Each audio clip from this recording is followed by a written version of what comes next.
Hey everyone, welcome back to the Castaway Consultants, where we teach future Survivor players how to play the game by critiquing current players. I am one of your three co-hosts, Derek Kubicek, and today we are going to be looking at episode 6 of season 49, The Devil's Shoes. And I am joined by my two fabulous co-hosts today, Ryan Stacy and guest co-host Josh Probst. How are you guys doing? It's a treat for the people who are on video, but Josh is in costume, complete with blue button-up and Hook of Maui and a Survivor cap. How you guys doing? I'm great because I get to see Josh just as Jeff Probst, which is amazing. Yeah, I figured I would wear this as a nice little treat for those who might be watching, as it is Halloween week and I am unoriginal, so I went with a Jeff Probst costume here. And it took me a while to figure out what the color coordination would be, and then I'm like, oh yeah, it's just blue. It's so easy. And so then I just picked whatever hat I wanted and got a nice little necklace for those that can see. Yeah, it's a good time. I'm very proud of it. It turned out very well. You know what would complete the costume? A Fiji water.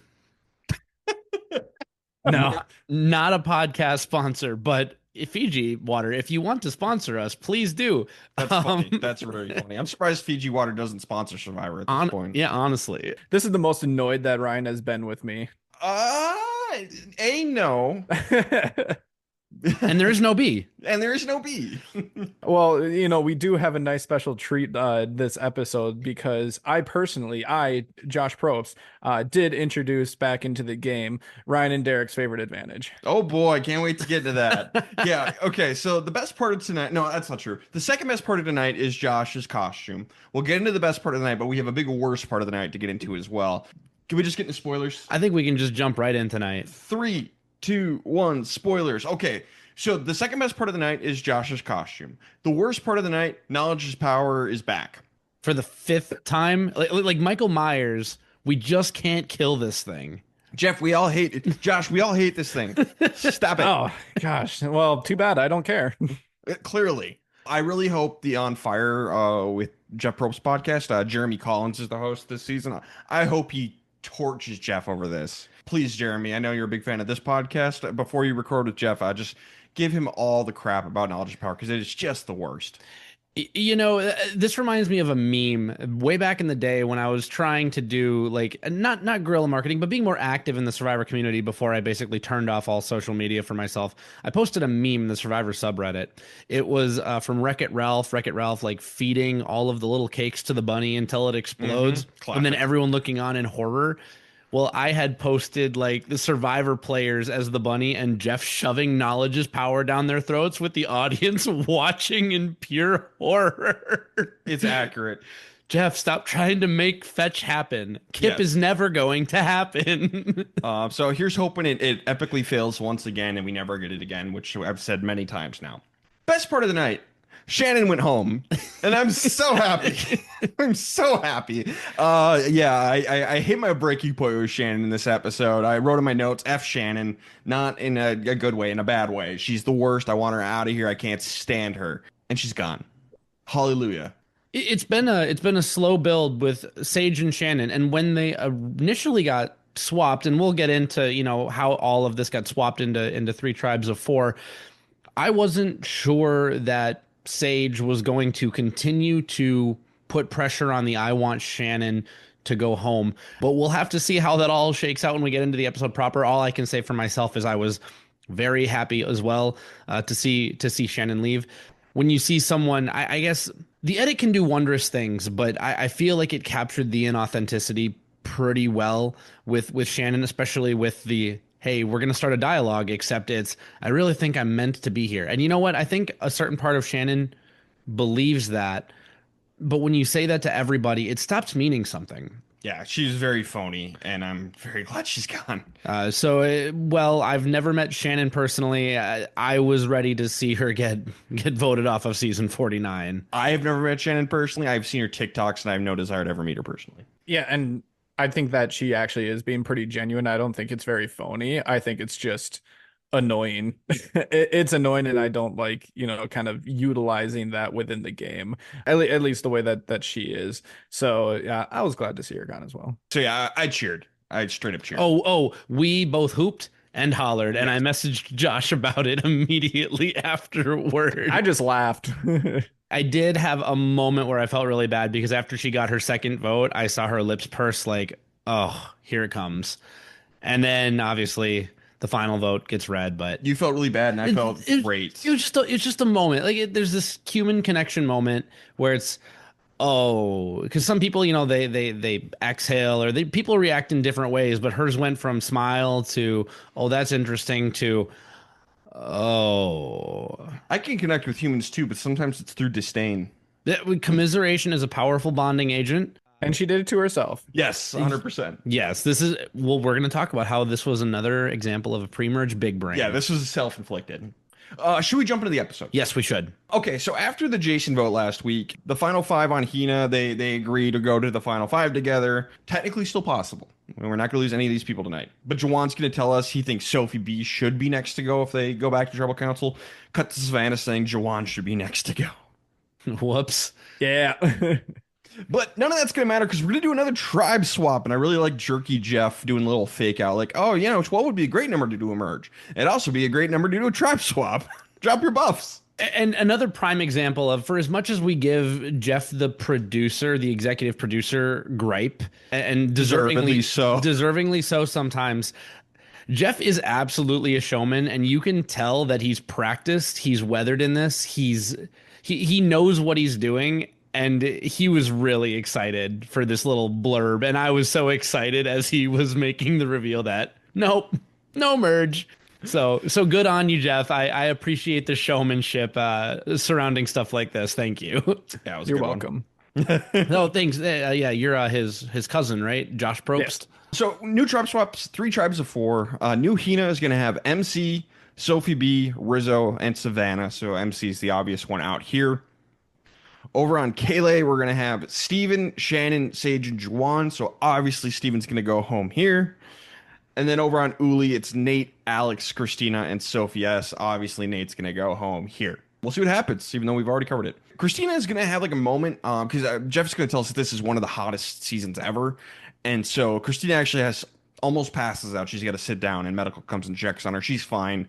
But even after like the reward challenge is over, Jeff even gets like out of breath because it's so hot. So that doesn't translate really on TV. We can't experience that. That's one of the things that probably translates the least. But yeah, that just tells you it's real hot this season. And a good reminder that these pre-merge reward challenges, don't work yourself into passing out during these pre-merge challenges. Now, for Sophie B, that's pretty much impossible at this point because, I mean, literally just the slightest breeze would make her feel better, but the slightest adverse change in her environment could knock her over with as little as she's eaten. I think they mentioned last episode she can't even stomach the coconut, so she's just toughing it out. Just starving to death. But don't overexert yourself in this pre-merge Don't situation. beast mode cowboy it. Yeah, no, absolutely not. I think you still want to be competing pretty hard because food is so scarce here that I think it's really important to win a reward challenge like this where you do get some sort of food. But yeah, don't get yourself medevaced in the process. Know your own limits. But also the reward was grilled cheese. Where's the protein, Probst? Hey, there's protein in cheese. Like, okay, yes, but where's the meat? Where's the beef? Hina's going to win, so hallelujah, Sophie B gets something to eat. That is a mercy feeding. Yes. And Uli gets second. So on Hina, MC is going to tell Rizzo that Sage told everyone about his idol, which I think was a great move for MC. Just create a possible rift between Rizzo and Sage, that original Uli group. So I thought this was a really inspired move by MC. It's good, and then the other part is that if they lose the immunity that's yet to be played, like this is a little bit of pre-gaming, which makes it a little bit more sincere that she's surrendering this knowledge so soon. Normally I wouldn't like this, but she has something in her back pocket that allows her to play a little more loosely, which is obviously her advantage that says if they lose, she can go find this idol. Yeah. Knowing that, yeah, try and create a rift, try and build a bond, and also, again, just playing loosely, playing big, making connections. Over on Uli, Nate's going to try and sell this lie to make him seem trustworthy. And he's going to say, hey, Matt was a super easy vote. Jason was hard. I really like Jason a lot. I was working with him. It was tough to send him out. And basically, he's like, here's the truth to make me seem trustworthy, and now here's a lie. and none of the others buy it. They're all like, okay, if he was working with Jason and voted Jason out, who is he really like? What? That doesn't make any sense. So none of them buy it. They all want Nate to go out, and they're like, Uli's going to stay strong, and that is an excellent read. Uli still has 6 people at this point. Yeah, yeah. Don't believe a word Nate says. I love Nate, but don't believe a word he says. And even if he was being serious as a heart attack, you can't believe him. Nope. You have to send Nate home if you lose. And I'm going to say it here. They should have probably thrown the challenge. I'm going to be honest. I think we're at that point in this season where they needed to do it. It's a little scary because if Nate has an idol or something, that's a 1 in 3 chance you're going home. So I get the fear of doing it when there's only 4 people in the tribe, and especially right after a swap. I'm not going to hold that one against them too much, unlike last episode where I'm like, this is the second episode after a swap, and you've gone to tribal, or the one who's gone to tribal before. Like, come on, you know what to do.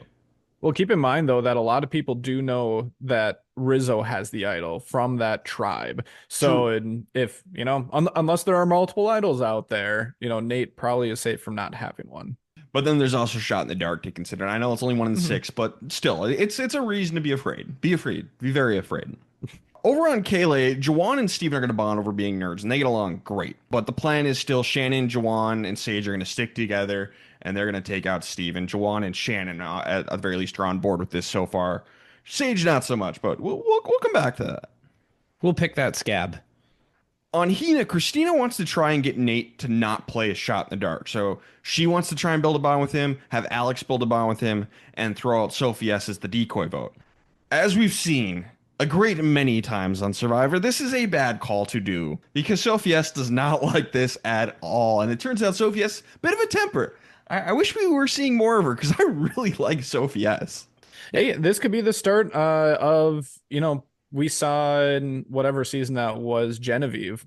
Genevieve was pretty invisible in the pre-merge before, kind of making her way through into the merge time and being a pretty big power player. That was one of the reasons why I wasn't a big fan of her early on, was because it's just like, I don't see a lot of her. So, I don't like, people are seeing her as a threat, but I'm just like, oh, who? Like, she's not doing anything. Sophie could be the same thing this season. Yeah, Genevieve pulled the wool over Teeny's eyes pretty early on. Sophie S, to me, is a little closer to Sydney from 41, but like a little scaled back. So she's got like a little bit of a red button, a little bit of a filter that tells her when not to say something. But when she gets into confessional, you can see that she has got the world's shortest temper. And I called this out in episode 1 or 2. I said, you got to watch out for Sophie S because it seems like she's taking this way too personally. I love it for TV, but not necessarily the greatest thing to let dictate your game. And very similar, neither of them went to tribal council until the merge, or the merge tour, whatever we're getting. Hopefully she doesn't pull a Sydney and immediately go home, because I really like Sydney. It sucked that she went home so early in 41, and I really like Sophie S so far. I want her to stick around and get angry at stuff. And and by the way, if we're looking strictly at paper, I think that in this circumstance, Christina, instead of throwing Sophie S under the bus as like the hinky voter, as like the decoy, why don't you guys just chance the 1 in 6 because you don't have battle lines drawn yet? And if I say, like, I'm going to chance that to make sure that we can stay together. I think that says a lot to the majority 3 sort of situation going on in this tribe. Like, I will brave shot in the dark to make sure that all of us here are safe. If you guys have a different plan or one of you wants to be the decoy, we can explore that. But I just want you guys to know that I don't want to see that happen. You're better off saying, hey, let's just we'll roll the dice with the shot in the dark. You're better off doing that, saying that, than throwing out a name for someone to be a decoy. If Nate comes up with a name and you guys can kind of roll with that because it was Nate's idea, that's a different story, and we've seen that work before. If the target comes up with a name, but don't throw out a decoy name under any circumstances if they're a part of your group. All that does is blow up your spot. And Sophie S now wants Christina out, and she and Alex make an alliance to hopefully make that happen at some point. So we'll see. Yeah, that's the way that I would go every single time, is just let the other person throw out a name. Whoever the target is, you're going to try to talk to them and try to build bonds to make them feel safe so that they don't play their shot in the dark. So at some point they're going to throw out a name, and that's just going to be the decoy one. It's not your fault. It's whoever they want. And if someone else throws out a decoy name, That's the perfect opportunity to turn the tables on them if you want. Always an option. Over on Kaylee, Shannon's going to talk to Steven to try and make him feel safer, and then try and talk to Sage as well and be like, oh, we're so close. We're like sisters. And every time Shannon looks away, Sage just has this look of disgust on her face. And, oh, that's good stuff right there. Love that. Very relatable. Be careful with this. I would even say don't do this. Don't do this at all, because you can easily give away your game to other people who might actually be able to see you, even though they might not be right next to you. Who knows? Shannon might look around, like turn around and look for something at the perfectly wrong time. So try not to have this many expressions behind someone's back. I mean, Jeremy Collins, we already said, big fan of the podcast. He ought to remember from Winners at War when he did hit Ben Driebergen with the whole "get a load of this guy." Look, it's amazing TV. Be careful. Use caution. Again, you want to try and save that stuff for the confessionals if you want to play optimally, which is what we're here for. But yeah, it's great TV when you do it. So Throw caution to the wind. Do it more. I want to see you do it. This is for my entertainment, not for your game. Yeah. If for your game, listen to Ryan. Clarify that's for you, Derek. Now This is for me, not for the people. And then here's where I get my breaking point. Shannon's gonna tell us, "Hey, you guys want to hear a crazy fun fact? I remember being in the womb, and if I had a table in front of me, I think I would have flipped it. And I would just like, shut the hell up, F off, go away, get off my screen. I'm so done with you." No, you didn't. You were so full of crap. I don't believe a word you say. You are the least authentic person I've ever met in my life. Go away. I can confirm that Ryan was rolling his eyes so hard they were falling out of his head. Yeah. Do I believe that Shannon believes that she remembers being in the womb? Yes, I think I do. But man, when you combine that with the edit that she's been given the last 2 episodes, it's easy to see where it would become exhausting, especially if you're like Sage, and for some reason the Survivor gods keep swapping you two into each other. It's fate. Everything has led to this moment. Manifest. Ugh. I am like I cannot express how happy I am that Shannon's not on the jury and we don't have to deal with her anymore. This is the best reason I've ever heard to not have a reunion show. Bring back the reunion show for season 50. Exactly. We can do one more after show and then let's bring the reunion show back 100%. Oh, the vitriol is pouring out of Ryan like a faucet. So Savannah, Sophie B, and Rizzo are going to go look for the idol. They don't know MC already has the Beware advantage. But there is something hidden here. Knowledge is power. Yay. Womp womp. And by the way, is there a knowledge is power on every beach then? I wonder if it's because they won reward. Because that happened in season 42. It did not make the cut, but there was a reward challenge where Tuku won reward and an idol nullifier was sitting at their camp because they won. Omer found it, but he never played it because he got voted, got blindsided with it in his pocket. So it didn't make the edit. This is something we found out about afterwards.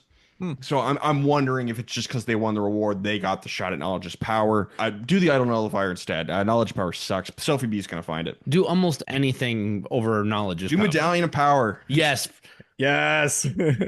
But we're gonna go to the immunity challenge. Hina is gonna win, so Sophie B for the first time has immunity. And I gotta say, all four of them did a fantastic job in this challenge. Like really, normally I don't really care too much about challenge performance stuff. Like don't draw too much attention to it, but all four of them played a huge part in the win. Really great effort. Uli's gonna fall way behind because Christina is really bad at the knot tying, building a stick portion. But then Sophie S and Nate are gonna have this epic comeback and win it for Uli. Yeah, that's all fine and dandy. So if I might say, the stick portion, the stick portion where you're tying it all together, what kind of abomination is the revision to this part of the challenge? Because if you noticed, at the end of the stick is now a hook. Yeah, I saw that too. That never used to exist. There was a ridge, so you had to just get it in and then lift it up, and then it would hook the key rather than like be able to slide off as in times past. Oh, yeah. So all you had to do is get it long enough, and then you would be able to pull it fairly easily back to you. Whereas before, all across Survivor history, you see it bending, bending, bending. Oh no, and it slips off. Oh gosh, and now it's really hard to get out, pull it towards you off the ground because it's just flat on sand. Now it's not going to slip off, and even if it does, you're going to be able to just easily scrape it towards you. So they completely changed the makeup of like that portion of the challenge. Yeah, I didn't notice that. I don't like it. I didn't. I'm glad that Josh brought it up because I thought about it, but I didn't think about it enough to take a note. But yeah, good eye. Get rid of the ridge. Come on now. Yeah, I didn't take many notes during the challenge or during the entire episode, but that was one of them. Come on, this is New Era Survivor where you have to earn everything except the key at the end of this long makeshift stick. That this tribe probably would have lost because I don't think Christina was Absolutely not. like that thing she would have gotten it off the pole probably, but I think it would have just flopped onto the ground immediately. Well, it didn't help that she was throwing that stick like she was throwing a life raft. Yeah, it was terrible. Terrible. And also everyone, please, everyone, all future players, learn how to tie at least one knot other than a shoe knot before you go out there. There is a perfectly good knot that does not take long to learn that you can use that would be perfect for this stick fastening challenge that we've seen, I don't know, roughly 87,000 times in 49 seasons. Approximately, yeah. Approximately. It's just like the burn book. Learn at least one other knot, please, because it embarrasses me for you when I see a shoe knot holding those things together. So Kaylee's going to go to tribal council. Steven's the obvious vote. Juwan is seen as the reason they lost. He got a little panicky at the table maze at the end. But Shannon and Juwan, they're going to talk about taking on Steven. But Shannon actually wants Juwan out. She doesn't get great vibes from him anymore. Doesn't find him trustworthy. And does have a connection with Shannon or with Steven. This way she can pull in possible original Hina connections, whereas Juwan can't provide anything new. Okay, maybe, but that could piss off original Uli if you vote him out on that same note. So you might not be building new connections, but you could be severing them. That's possible. But honestly, this is why Shannon loses. Because now she has thrown out every person's name on the beach at least once.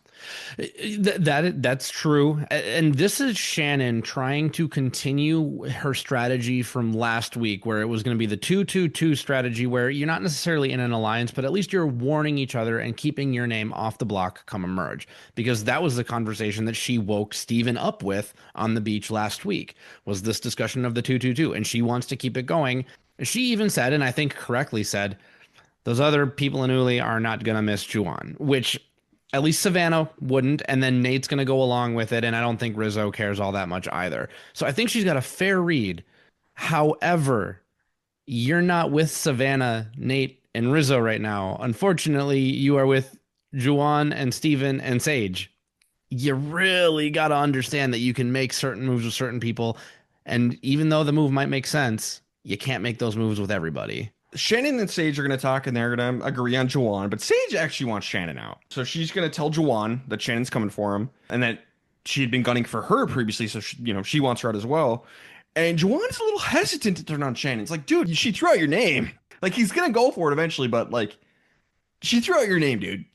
Yeah, Juwan is so tied to a alliance that does not care about him, where he is fully at the bottom of, but he's just riding those original tribal lines as far as he can make it. Yeah, he just doesn't see that he's on the bottom. But yeah, Sage is also going to tell Steven the same thing, and so she's going to pull the guys together. We're going to go to tribal council. It's 3 votes for Shannon, 1 for Juwan, and I'm so happy. It was a good time. Oh, that's great. Quick timeout, everybody. We just lost our regular audio. Our Audacity system completely crashed. So if our audio sounds a little different tonight, that's because it's Zoom audio only. So that's weird. Back to your regularly scheduled audio quality next week. Yes. And we move on. Moving on. So was this the right move? It shouldn't have been. But Shannon made this happen. If Shannon hadn't screwed this up, Steven's the right move. You take out Steven and you stay Uli strong for now. It's straightforward, kind of boring, but that's what it should be. But then Shannon made the bad move. She threw out everyone's name, and everybody's like, let's just get rid of her. And so it ended up being the right move for everyone else because she screwed up. I'm torn. I'm so torn on this. So I'm not going to punt it. I think because of the circumstances that occurred within the 4, I agree with you, Ryan. So in a vacuum, this ended up being the correct thing for the most number of people. But if you want to maximize everybody's chances for winning the game, looking at it, taking the long perspective for just a second, obviously great for Steven. Anybody who's not Steven, this is great. For Sage and Juwan, it's possible they just lost the game because now there are all of these people left on Uli that might be so angry that they voted out Shannon for no reason when they were up in the numbers and had an advantage, like in the numbers going into this tribal, that they'll never vote for them. I think they can save it by saying she threw out both of our names. And I agree that it's possible, but I mean, we also see all the time that Survivor players don't always operate under the, well, I can see it kind of logic. Rizzo, maybe. Nate, maybe. Savannah, no. You're right, but unfortunately, sometimes that's just unfortunate, and you just have to deal with it. Yeah, and that's why I'm landing on for this 4 in this moment, because Shannon threw out Juwan's name. Yes, this had to happen. But long term, I remain to be convinced on specifically Juwan and Sage, who were long shots to win in my eyes at this point anyway. So maybe this opens a door with Hina and allows them to wiggle their way in somewhere else. We'll see.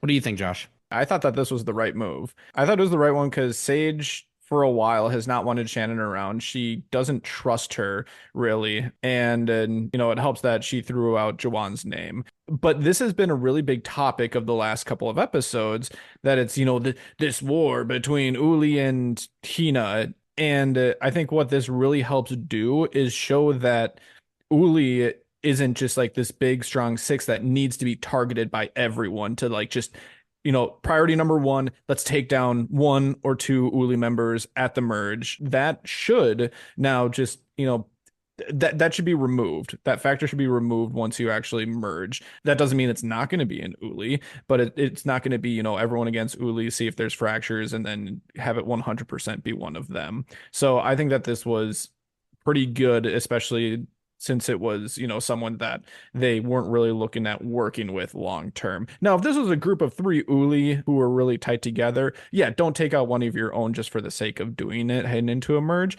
But if you didn't really care about working with Shannon long term, I'm perfectly fine with this.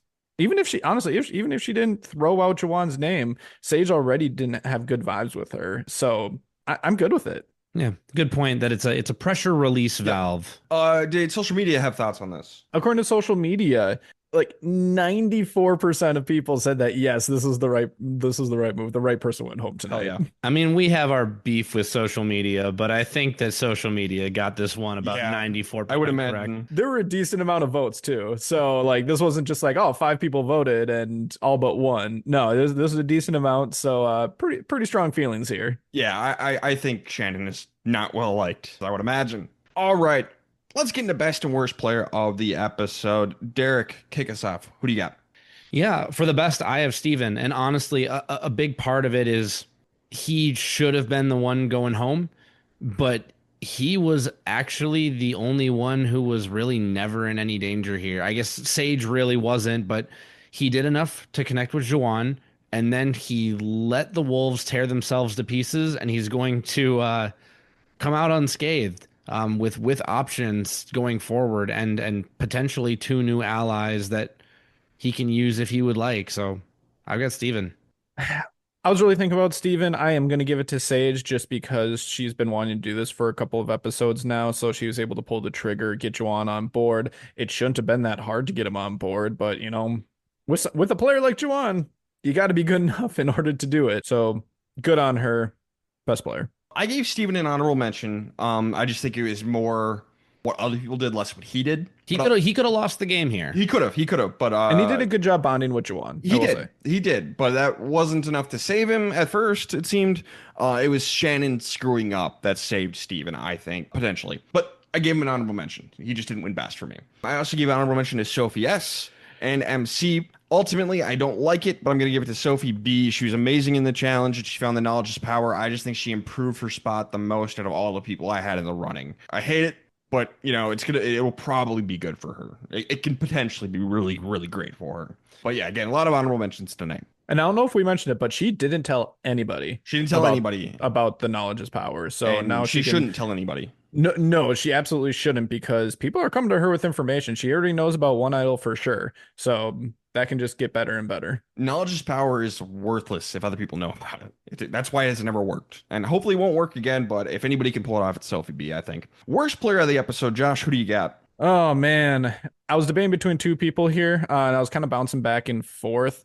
So, I really, really, really wanted to give this to Juwan just because I think that he did a terrible job this episode. And it's kind of a culmination of a few different episodes together.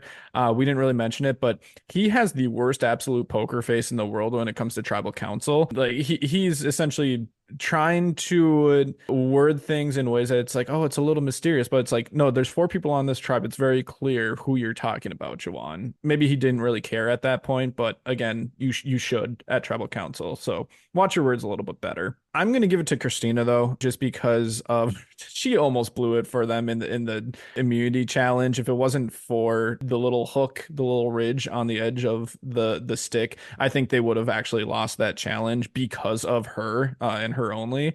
But then also she's the one who threw out a name as a hinky vote, and that's a cardinal sin when it comes to Survivor for me. So that's unless there's something else egregious that's going on in the episode, that's almost like an automatic worst player for me.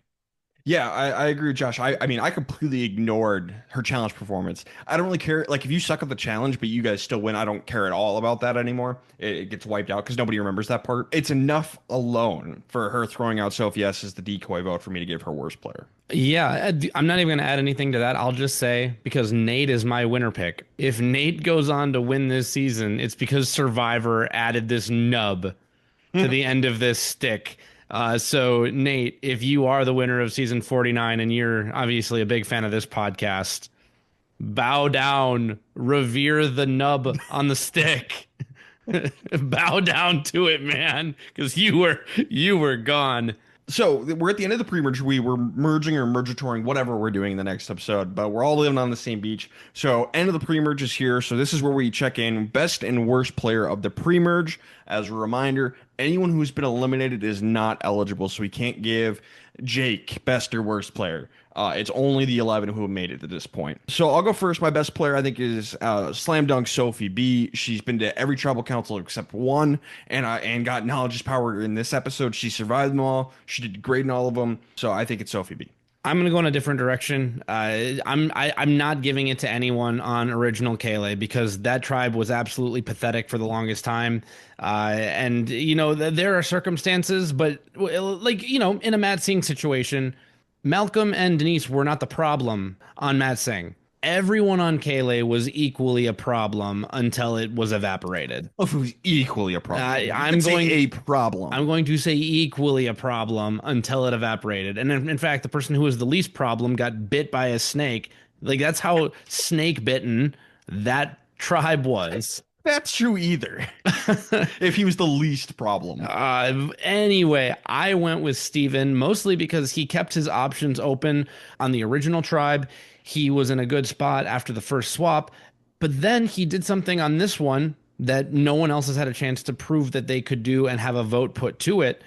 He was in a minority situation and he survived, and he allowed Uli to turn on itself. And you know what? A great player knows when not to apply too much pressure. He saw that Juwan and Sage were seeking a pressure relief valve. He was never in danger tonight. So I love pretty much everything I've actually seen in practice from Steven in this pre-merge. His only downside was the one confessional where was saying, I might be too paranoid for my own good, but it has not come across in any of the decisions that he's made. So I'm saying Steven. For the record, I don't love giving either award to someone who's only been to one tribal council. Oh no, we were too good of a player in the pre-merge. That's not what it was. Oh yeah, but you're going to award it to this person who was on the tribe that was so bad that she went to all but one? She survived them all. You're right. Book definition survivor there, I suppose. Denise Stapley, amazing player. Went to every single tribal council. It's almost like your challenge performance doesn't really matter that much. It's definitely the least important. Yeah, her Denise arc was ruined in this episode because she didn't go to tribal. So anyway, do what you want, but for the record, I don't love that. Your comparison is garbage because she's been to all tribal councils except one. So she's no Denise. What? She's no Denise. Sure, she's no Denise, but like she survived every tribal council except the one. Like that's 5 tribal councils. If Sophie goes on to win this game, I could see her being a very good comparison with Denise. Look, I have already stuck a fork in Sophie B, and Yeah, so that's your Mistake. fault. That's your fault. I stuck it in the entire Kaylee tribe. Which was again your fault. Oh, absolutely, 100%. I will say Sophie B stock is on the rise for me, but she needs to do more for me to see her as best. All right. All right, Josh, what do you got? I had Sophie B. Thank you. Thank you. Now, this is because they went to tribal so many times, so we just got more chances for her to do things. But she did win the most best player of the episode for me. Followed close behind by Nate. So Same exactly. Honorable mention to Nate here. I wasn't even thinking about Steven. I think that Derek is, has a very valid viewpoint with Steven, just because I think that, if I had to choose a new winner pick, it might be Steven. I don't know. He's playing a very good under the radar positive social game right now. So, Derek, if you would have framed this as, a classic Derek chameleon pre-merge, best player pick, I'd be totally on board, but to do it as essentially an anti-Sophie pick, It's now I got problems. it's not an anti-Sophie pick, and let me relax. Let me relax my stance on Sophie a little bit. I am impressed with what she's been able to do with so little in terms of surviving. But if I'm really drilling down into specifics about why I don't think she can win, a move that you guys liked that I didn't. I did not like that Sophie was spying on Alex and Jeremiah's conversation after Jake was medevaced from the game. I thought that was a very high risk, low reward move. That's something a desperate player would do and would have sent her home if she had been caught. Before Jake got medevaced, Sophie B was very likely going to be the next one out. Or the one after that. Maybe Jeremiah goes home next, and then she's after that. We know Kaylee does get down to 2 eventually. So she was not so dominant in her Kaylee performance. She got saved once by a swap and then played really well with integration. But she did nothing to save herself. Production saved her. Production saved Alex and Sophie. So that's why I can't. That's a stretch. I can't grant her best. That is not a stretch. I can say that. Absolute stretch. And Sandra Diaz Twine also did the spying on conversations move. Just want to say you can spy on conversations. That was not the right one to spy on. There was nothing that she could learn there. What are Jeremiah and Alex? No, we already litigated this. Go listen to that podcast episode. I'm not relitigating it. It was a bad move. Anyway, so best player of the pre-merge is Sophie. Yeah, Sophie. I don't think I have a whole lot extra to add, other than the fact that she's hitting every single aspect of the game so far. She found an advantage this episode, so I think that's helps with just the checkbox on the challenge-ish, idle advantage-ish aspect of it. Her social game is incredible, apparently, and then strategically, you have to be at least above average strategically in order to survive all the way down to 2 people in a tribe. So I think it's got to be her. Yeah. Worst player of the pre-merge, Derek, who do you got? I was really struggling between 2 people, but after what I saw tonight, it's Christina. I think she's doing okay in terms of her stance within Hina, but I'm starting to believe that she doesn't really have much of a strategic bone in her body. Obviously, committing the cardinal sin of throwing out a decoy name rather than letting Nate bring up a decoy name or being willing to go to shot in the dark about it. And then just generally how lost she has seemed whenever we have gotten confessionals from her in the pre-merge so far. She was picking up good vibes from Shannon, of all people, one of the people that we deem to be more of coming across as inauthentic. So if you look directly at how my other competitor, Sage, I know that Sage has the benefit of more time with Shannon, but Sage was not fooled by the doughy-eyed Shannon, whereas Christina was. Christina makes his cardinal sin. Sage got done what she needed to get done. And so that was enough to tilt my opinion from Sage to Christina tonight. Ask me last week, you'd probably get a different answer. I flip-flopped on this a couple of times. Christina was definitely one of those that I was considering for basically everything that Derek has already mentioned. In fact, for the last 5 episodes, she's been the person who I say can't win the game. Does that mean that she's the worst player of the pre-merge? Maybe not. I think tonight convinced me that the worst player of the pre-merge is Juan. He is bad at this game. Is he going to maybe be able to stick around and have a presence in this game? Yeah. Does he have a shot at winning? No. He has no self-awareness about where he stands with his tribe. He's willing to die along tribal lines. He almost did tonight, even though his name was the one that was being brought up. He would go final six with the people from his original tribe if given the chance. And he goes out and builds bonds with people that he knows he's going to just be cutting. He did that with Jason when Jason was probably going to be the one going home. He could have worked with him and gotten himself out from the bottom, but didn't. And then tonight he was buddy buddy with Steven, even though his entire plan the entire time was just to vote Steven off. Like, and yes, in theory, that can be something that's a good thing. But then when you add the context of where he is at in his tribe and the lack of self-awareness to know that he probably should be making a move, it's just not good. So for Juwan very likely could be the type of person who is like a 0 vote finalist here. So and I'm going to give it to Juwan now just because I feel like he deserves it more. Yeah, I agree with Josh. I bounced back and forth between Jawan and Christina, but what the difference for me is Christina hasn't happened to tribal council yet. So pen has not hit paper, rubber has not hit road. She's very bad. Dishonorable mention to Christina. For so one of the worst players ever so far to have never attended a single tribal council and still make the merge. Jawan's my worst, just because we have seen rubber hit the road on 3 times, and he's bad at this game. He's really bad. Seems like a nice enough guy, but people just don't trust him, and so that's why I have Jawan. Did Heather ever go to tribal council in the Heather pre-merge? did not either. In 41. So like, yeah, Christina and Heather cut from the same cloth, it seems. Yeah. Though Christina's not quite as purple as Heather was. Yeah, that's an interesting one. I should go and look at like every single player who made it to the merge without going to tribal council and rank them from best to worst player. That'd be interesting. That would be an interesting discussion, I think. And by the way, I can't fight you guys on Juwan. I think it's all fair points. The one thing that would stop me from giving it to Juwan is for all the talk that we've heard that he's on the bottom of his tribe. I'm pretty sure all of that has come from Savannah and Shannon. Heard it from Nate. We heard it from Rizzo. I feel like we heard Nate and Rizzo talk about how Juwan was going off by himself and looking for stuff, but I don't think we ever heard that they have an issue with him and they're just kind of going along with what Savannah is thinking, which is enough, but I don't know that Nate and Rizzo would actually want to keep Savannah over Juwan. I think they would actually vote out Savannah before Juwan, especially with Shannon out of the picture now. I'm pretty sure they had a solid 4 that they were going to be going with. I think that it was essentially the 4, and then I believe it was Sage and Juwan that were on the outside. I think that probably would have stayed pretty true. So right, but now that Shannon is gone and Juwan was a part of that move. Well, sure now, but he is pretty expendable if he was on the outside to begin with. You know what? All I was trying to do was my small counterpoint for why he wasn't mine. I'm not actually going to spend any more of my breath defending Juwan's Survivor gameplay. Yeah, I'm not going to do it. I refuse. There's no way in hell that Nate and Rizzo would rather get rid of Savannah over Juwan. 0%. You don't know that. No, I know it. 0%. You don't know Knowledge that. is power, baby. The only rean why they would is if they're at Final 4 and they want to get rid of Savannah so she doesn't win. You know, Final 5. Whatever. Yeah. No. Josh, but you just described the thing.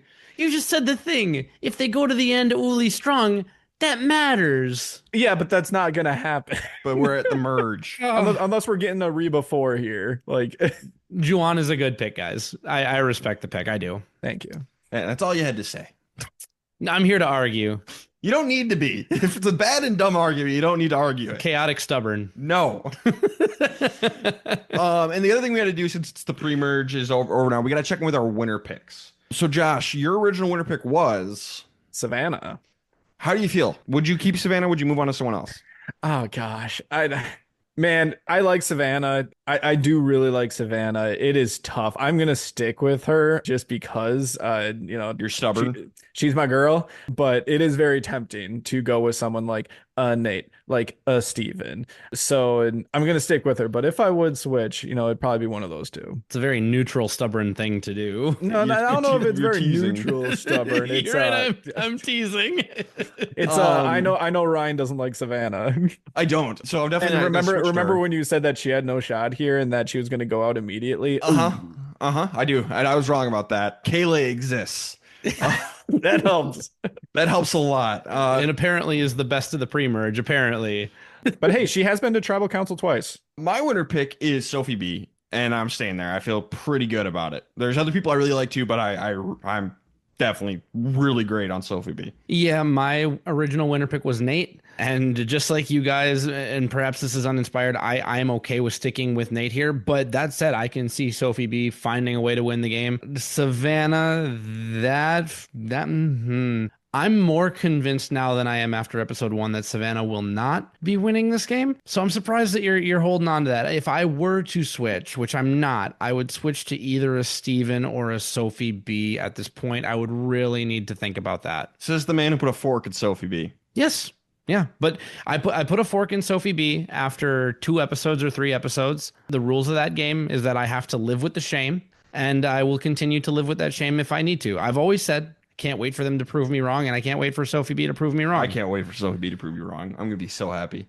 I would not have switched to Sophie B, and I didn't mention her because I think that players 49 seasons in would be able to recognize a potential Matt Singh. So I think it's just going to be so difficult to replicate that again with either Sophie or Alex. So that's why I can't go with one of them. Sure, that's fair. All right, let's get into who is going next. We're going into the mergatory, whatever this is. So this is a crapshoot among crapshoots. So I'm going to go with Savannah.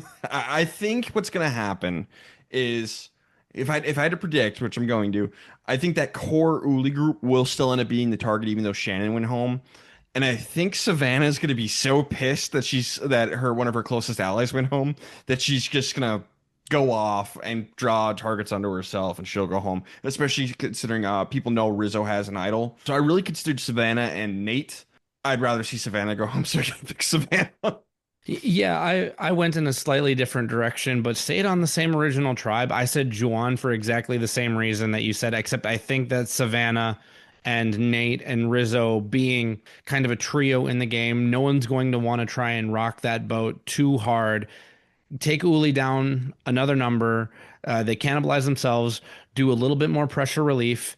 Send Juwan home, which original Uli is generally okay with. Kina's okay with because they, were even up in the numbers. And of course, original Kayla is just happy to be here, happy to be a part of something. So I have Juwan as kind of a low-hanging fruit / compromise.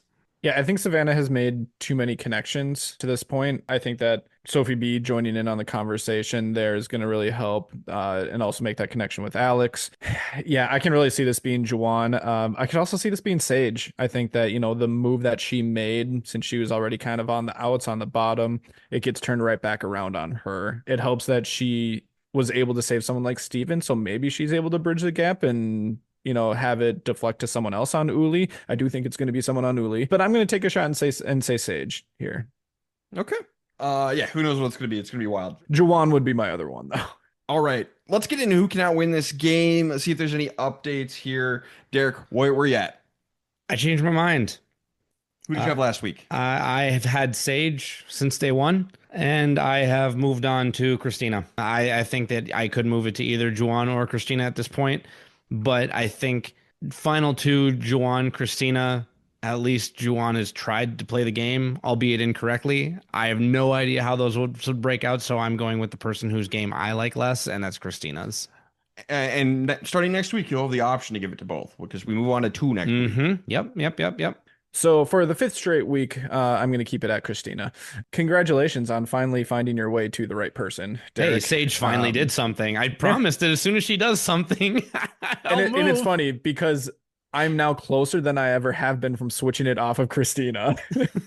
Just because I almost want to give it to Juwan instead. Yep. He was my worst player of the pre-merge. If it was a heads up, surprise final 2, Christina and Juwan, your guess is as good as mine. I think Juwan has at least made a few more connections than Christina. So I think he would, reluctantly get some votes at the end if it was just him versus Christina. So I'm going to stick with Christina as my can't win. I don't usually do this. This is usually a Derek thing, but I'm sticking a fork in both of them. So Christina and Juwan.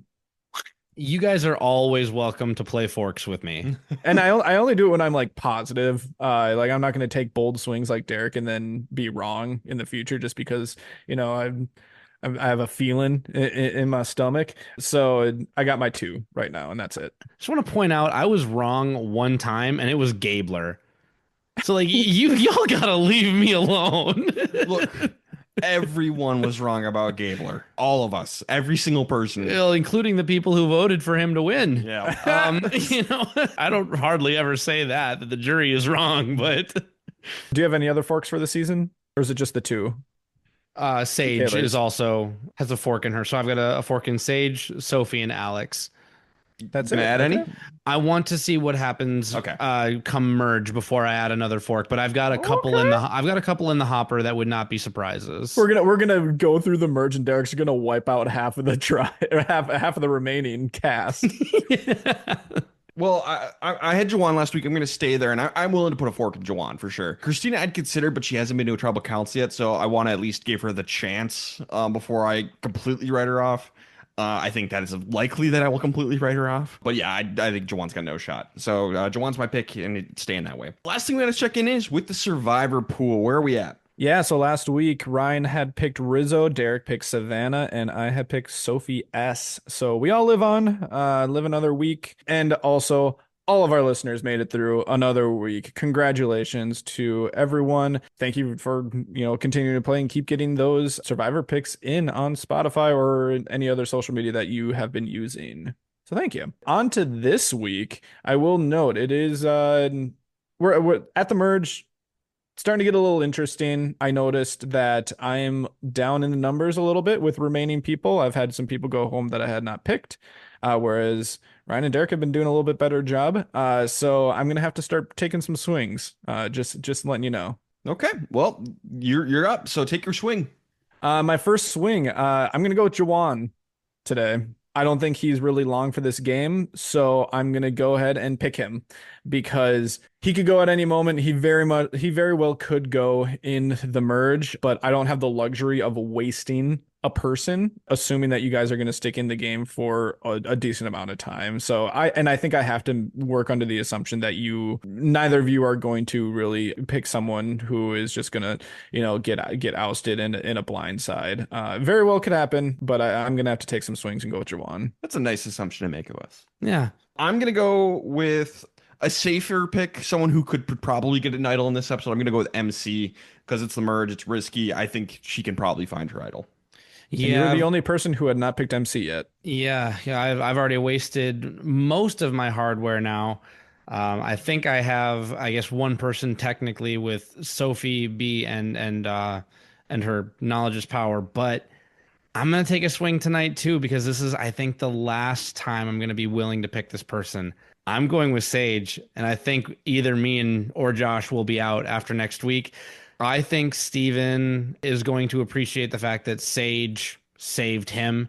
He might be connected with Juan, but I think it'll be Sage, you saved me.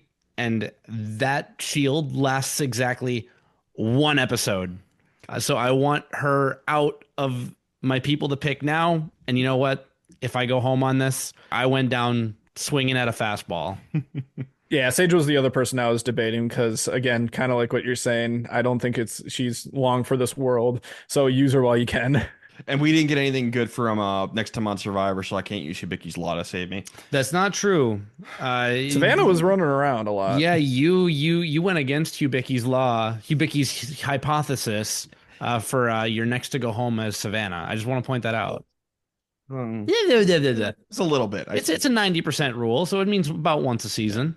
So maybe this will be the one. Yeah. Okay. We had a bunch of questions tonight, so let's get into those. Yeah, thanks again for those of you who have submitted questions to us. And if you ever do, much like the survival pool picks, feel free to do so anytime on social media or in the Spotify comments. So Claire on Spotify says, I don't feel the question should be about who is or isn't stubborn. We're more so in the realm of lawful stubborn, neutral stubborn, and chaotic stubborn, if you've caught on to something that Derek has mentioned throughout the episode. You can discuss amongst yourselves who is who. I have my opinions.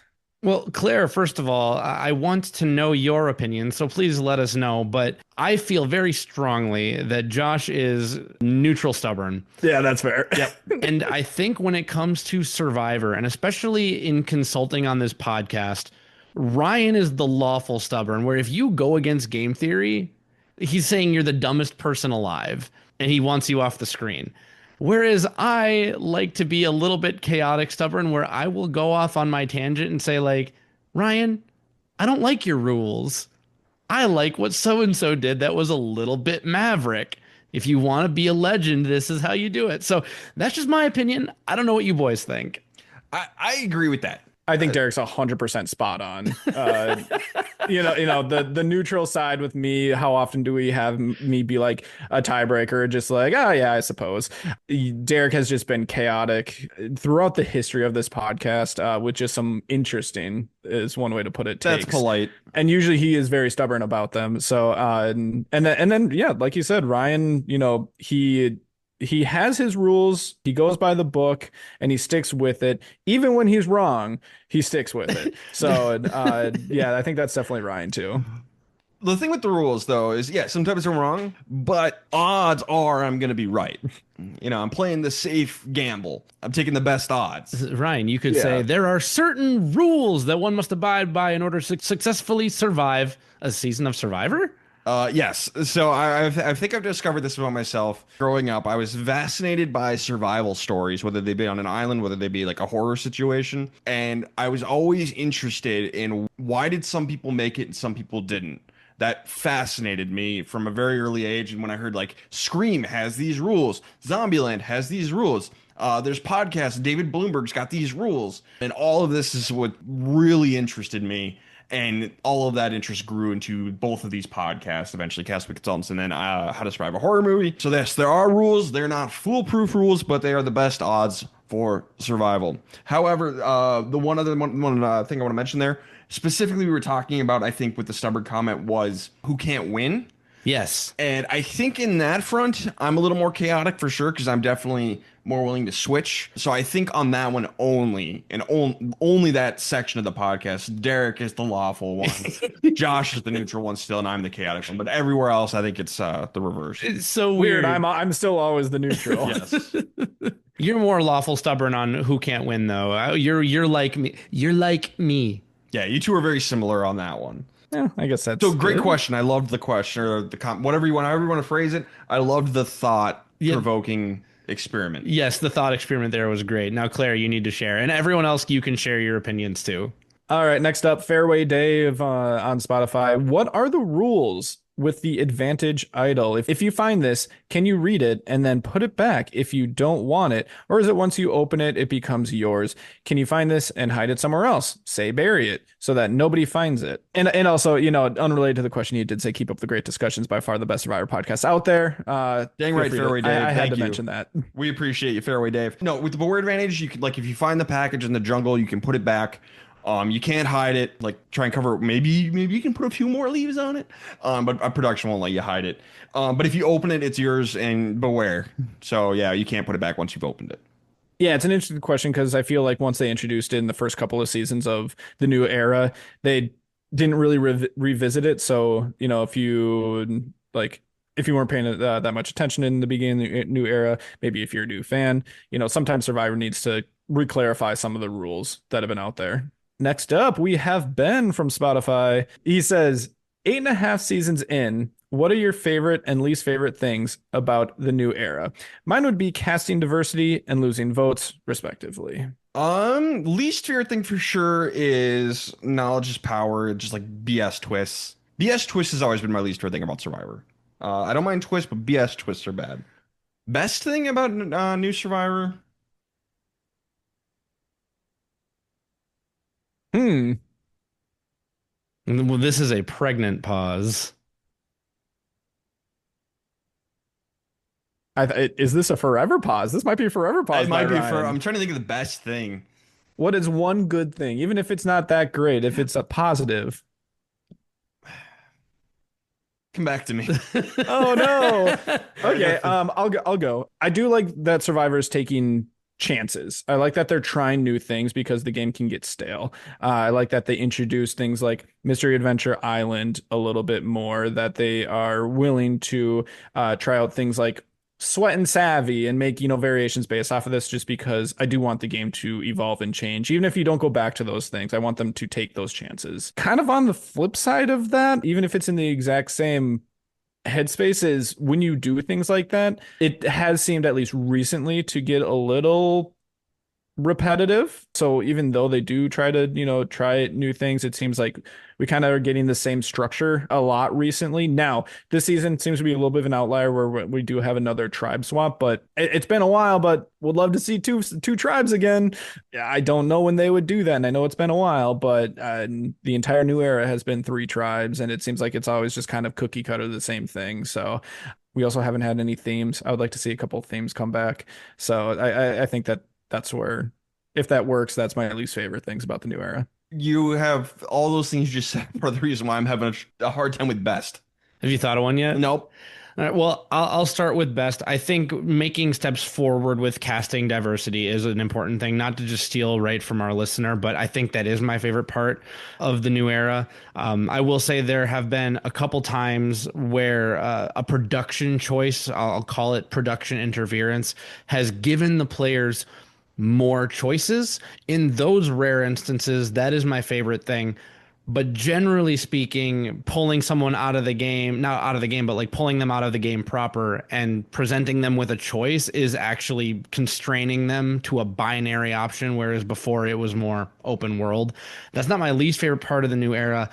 I'm going to say my least favorite part of the new era indirectly is the 26-day format, because things are happening bam, bam, bam, bam, bam. One thing I feel that has happened almost every season is if you get a strong core 3, a good core 4, and a shadowed fifth person, that is what is going to get you really far in the game every single time. Now, I understand that strong core stuff has always been good in Survivor, but because every season starts with 3 tribes, and those 3 tribes are generally fairly evenly matched, if you get a core 4 to the merge, it kind of plays the same script again and again and again. And because there's no time for people to change their mind, because it's bam, bam, bam, 26 days, they feel safe and they stick with their core 4 rather than being willing to switch things up and consider things on those days that previously were quote unquote boring. So I'm going to say 26 days. People play scared. People play scared now. This might help you, Ryan.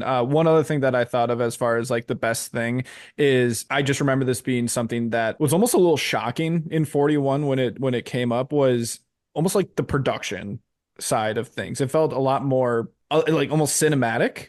If that's the right word for it. You had Jeff breaking the fourth wall. You had a lot more really focused in stories on people, even just interesting shots or them taking risks with, montage music playing in the background, things that you never had really seen before. So production risks, I think, is one of those things that stand out to me too. Okay, I think that's my number one. I kind of forgot about the Top Gun montage. No, I think the editing has been pretty much elite in the new era. So I'll say my best thing is the editing. I like that we see more behind the scenes stuff. I like the peek behind the curtain. I think that's cool. And then one twist that I think worked after a little bit of tweaking was mergatory. It does work for me that like half the tribe gets immune and we go into the merge and you got to vote someone from the other half. I don't mind that at all. I like it actually.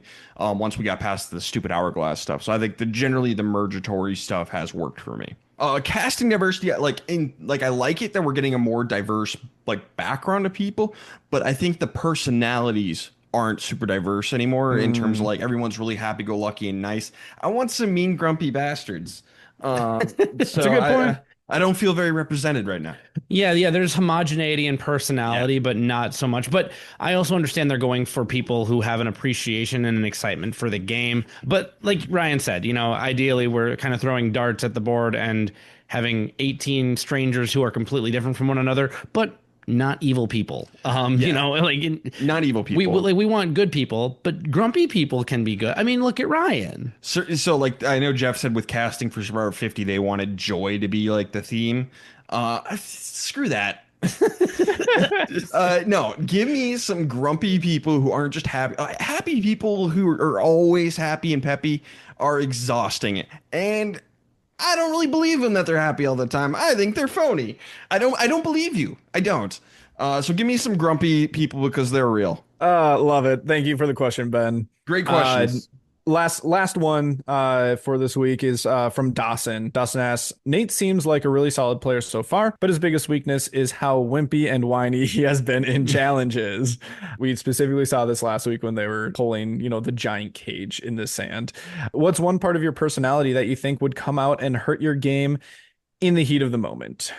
If I get really angry, which isn't very common, I might not be able to hold my tongue and I might say something snarky that could get me in trouble. I have a little bit of an acid tongue once in a while. I don't know if you guys noticed. He was born with an acid tongue. He learned how to rein it in, but now as he's getting older, that filter is dissipating because, I mean, acid, right? It deteriorates. I've got two for you. One is, I think, more hypersensitive in the moment. So growing up when I was in competitive sports, I was very, very, very competitive. Everything that I could do. I had a coach tell me one time, you have 1 second to be frustrated and then you have to be over it. And I've carried that throughout my life. Like, I don't ever, blow my top, but there are moments where I just let out 1 second of frustration. In Survivor, all it takes is 1 second. So you would need to find a way to keep a lid on that so people aren't looking at you as a poor sport. They're not looking at you as frustrated. But it's hard to unlearn 20 years of giving yourself 1 second of grace in your worst moments to just, let out a cuss word or to let out a ferocious growl, whatever you want to call it, just frustration, just a pressure relief valve. That might get me into trouble. But and then another thing, it kind of goes along with podcasting. I'm a verbal processor. I would need to do a lot more of that up in the old noggin and less of it out loud to people who don't have my best interests at heart. I'd like to think I'd be able to keep a lid on that one too. I think that one would be hard. Jeff would get me talking, I think. Mine isn't so much in like the heat of the moment. It's just, based off of my personality. My biggest weakness and one of my biggest fears of if I would actually be on Survivor is I've always just been the type of person who doesn't give off a great first impression to people. Just in general, it seems like, I don't know if it's resting bitch face or just, the way that I communicate with people, but it just seems like people don't think that I like them or I'm disinterested in them or whatever it might be, even though I completely am. Like, I might be engaged in, conversating with someone, but just whatever I give off doesn't really communicate that. So and I think that that would really be something that I would have to, overcome early in the game. Which is also why, like, I could very well be the first or second person voted out of my tribe. Is just because I'm not able to make those initial bonds well enough to, get me past those first few days. And that's something that I recognize. And so, if I can get past that, I'm home free winning the game. Yeah, buddy. Dang right. Or you're going on to host the show. Yeah, or I'm going on to host the show. Josh Probst. Yep. Josh Probst. All right. Let's wrap this one up.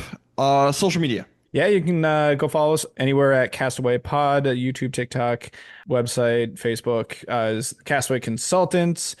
Yeah. Reach out on Spotify with your comments and your questions, and most importantly, your Survivor pool pick. And this week, if you're feeling like it, join in on Best and Worst of the pre-merge. So thanks again for all the comments and engagement. It's been a lot of fun to read, even the not so nice stuff. Yeah.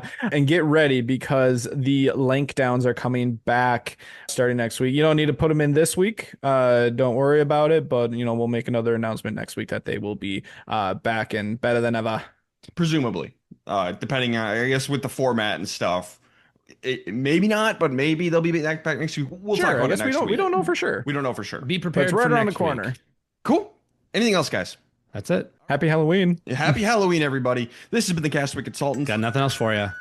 Good night.